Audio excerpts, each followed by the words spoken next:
FC banqueroute.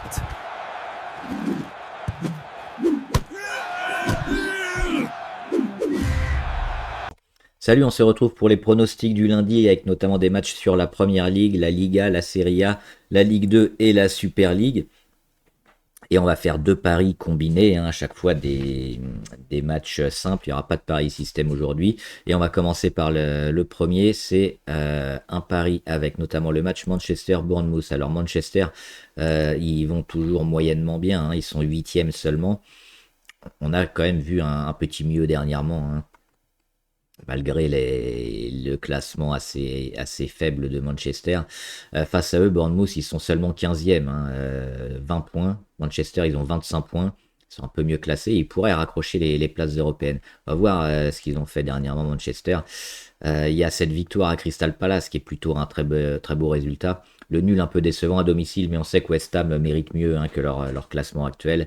Et la victoire logique chez les Wolves, les derniers du championnat. Donc Manchester qui se relance, Manchester aussi qui marque pas mal de buts. Et face à eux, on a Bournemouth, qui est pas franchement une équipe qui marque beaucoup. On va le voir ici au classement. Bournemouth, c'est 21 buts en 15 matchs, 24 buts encaissés. C'est -3 en différence. Manchester, ils ont +4. Alors, c'est pas le choc des extrêmes non plus, mais Bournemouth semble un peu limité. Et on va voir également les absents pour voir que du côté de Bournemouth, il y en a pas mal. Doak, Akinboni, Bevan, Milosavljevic, Christie et Cook qui seront absents. Alors du côté de Manchester, on aura aussi Harry Maguire notamment qui sera absent, et De Ligt, mais seulement 3 absents. Il y a quand même assez de monde avec Bruno Fernandes évidemment, Diogo Dalot, Mbomo, pour faire du dégât. Donc on pariera sur Manchester United. Le deuxième match, c'est Rayo Vallecano, Betis Séville. Et c'est deux équipes qui jouent la Ligue Europa. Alors la Ligue Europa pour Betis et la Ligue Europa Conférence pour le Rayo Vallecano. Donc il n'y aura pas de problème de fatigue supplémentaire pour le Betis. Betis qui est sur les places européennes, qui est plutôt une belle équipe en championnat espagnol. 6 victoires, 6 nuls, 3 défaites.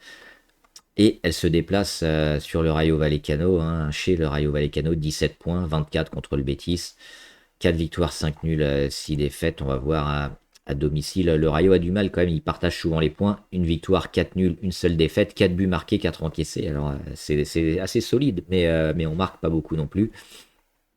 Est-ce que le Betis a les armes pour peut-être y arriver? On voit qu'ils font beaucoup de matchs nuls également à domicile, à l'extérieur, le Betis, avec 5 nuls et 2 victoires.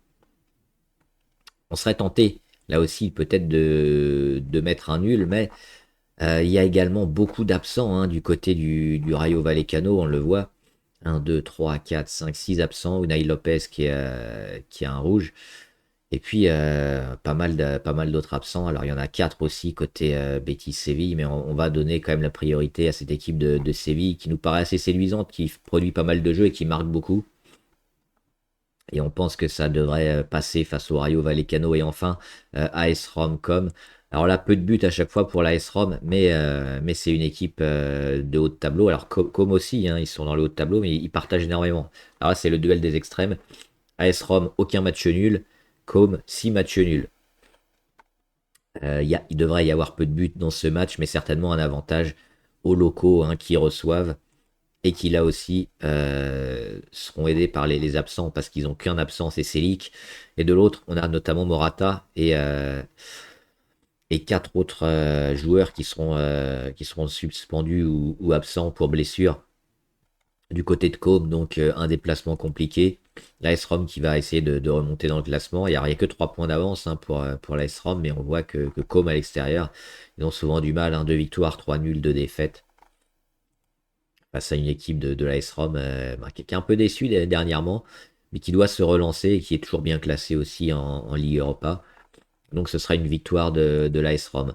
Donc 3 matchs en combiné avec Manchester, Betis et AS Rome. Et le deuxième pari, ce sera 2 matchs en combiné. Ce sera sur la victoire de Fenerbahçe à domicile face à Konyaspor.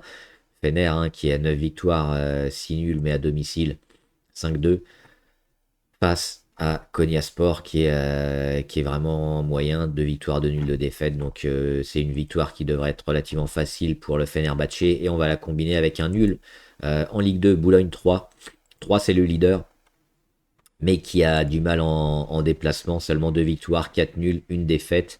Le déplacement à Boulogne, 3 qui pourraient peut-être se satisfaire, hein, d'un point en déplacement pour continuer leur beau championnat, hein. Ils ont 2 points d'avance pour le moment sur Saint-Etienne.